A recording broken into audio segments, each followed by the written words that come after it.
A gente fala um pouquinho sobre a segurança do presidente Jair Bolsonaro. Temos novas informações do caso Adélio Bispo, das investigações sobre o atentado que Bolsonaro sofreu em 2018.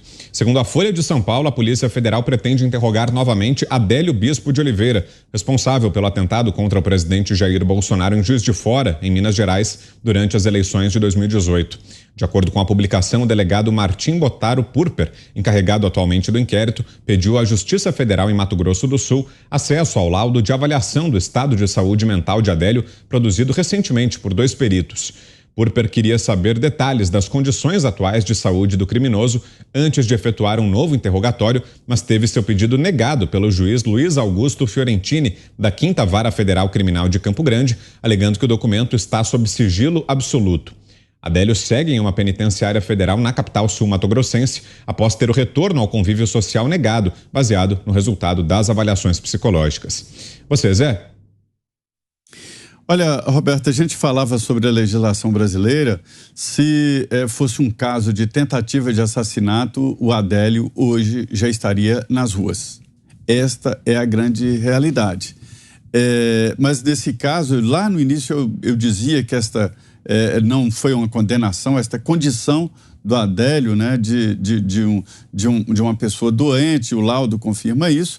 Isso coloca numa situação de preso para sempre, ou talvez prisão perpétua, e deve continuar assim, porque ele continua delirante, ele continua com obsessão de matar e tal, e ainda bem que, pelo menos assim, a justiça brasileira ainda permite esta possibilidade, né? Então ele não tem uma condenação, não tem um tempo. É o tempo em que os psiquiatras entenderem que ele representa perigo para a sociedade. E representa. E não é só contra o presidente Jair Bolsonaro. Ele colocou na cabeça lá que tem que matar fulano e fulano, que eu não vou ficar citando o nome aqui. Para se ter uma ideia de como a legislação brasileira é branda. Então, se esse indivíduo aí, você está vendo a imagem, não estivesse na condição de inimputável, ele pegaria ali cerca de 8 anos, né? E já estaria nas ruas há muito tempo, para se ter uma ideia. Só que é o seguinte, nesse caso aí, a polícia ainda investiga 2 outros inquéritos sobre a autoria do crime. Isso já está resolvido e já está transitado em julgado, né? E não há mais como apelar. Ele é o autor da tentativa de assassinato do presidente Jair Bolsonaro e ele foi considerado inimputável e pronto. Não houve nem apelação e pronto, já está resolvido. Só que existem 2 outros inquéritos. Saber, ele fez tudo isso sozinho?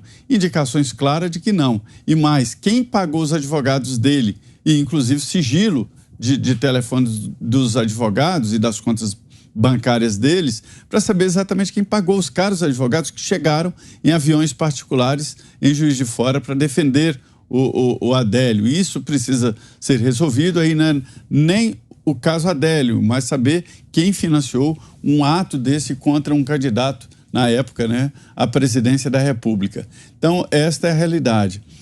Eu conversei com o general Heleno, a gente falava da entrevista dele aqui em Brasília, e ele tem dados e tem uma concepção de que o Adélio não é lobo solitário, nunca foi, e que ele recebeu ajuda para executar, inclusive, financiamento para esse caso. No caso do general Heleno, fascina muito a atividade dele, né? O GSI, que é o trabalho de inteligência. Cabe a ele levar ao presidente Jair Bolsonaro informações importantes, inclusive sobre contratações do governo, enfim, para municiar o presidente sobre decisões importantes do governo. É uma atividade que, de tão sensível, ela é controlada pelo Senado Federal. E o general Heleno passou o primeiro mandato, né, que está sendo concluído em dezembro, de uma maneira muito impecável. Em nenhum momento houve, pelo menos, denúncia de que ele estaria usando o GSI de forma imprópria, né? E você, Shelp, sua análise tanto sobre os destaques da entrevista do general Heleno, trouxemos, quanto sobre essa informação, essa possibilidade do novo interrogatório de Adélio Bispo, em 2 minutos, Shelp.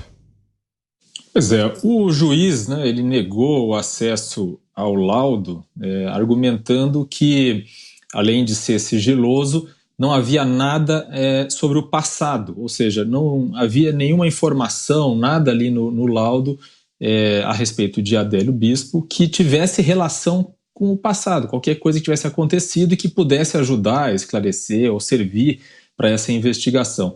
O delegado anterior, né, que investigava o caso, antes desse delegado atual que fez esse pedido, ele concluiu 2 vezes que Adélio agiu sozinho.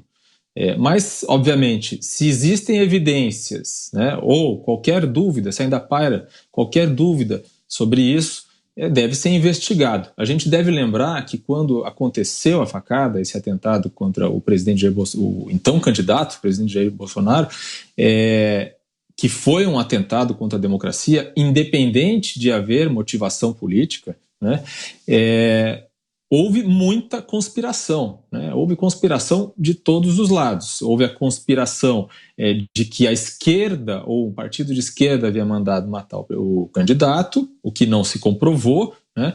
E houve a conspiração, as teorias conspiratórias de que, na verdade, tudo era uma grande farsa, que não teria havido facada nenhuma. Isso, obviamente, uma mentira, né, espalhada aí sim, por algumas pessoas da esquerda, né, de que tudo era uma farsa, como se fosse possível, né, envolver tanta gente, médicos, da Santa Casa, do Einstein em São Paulo, para escamotear e fingir que havia alguma falsidade, um falso atentado. Houve o atentado, não havia dúvida nenhuma disso, e aí entra a questão do Heleno, né, porque, obviamente, o desafio de, numa nova campanha, garantir a segurança de um candidato que já sofreu um atentado 4 anos atrás é, obviamente, enorme, e ainda mais num contexto em que a polarização e a demonização mútua dos candidatos e dos apoiadores dos candidatos é ainda maior do que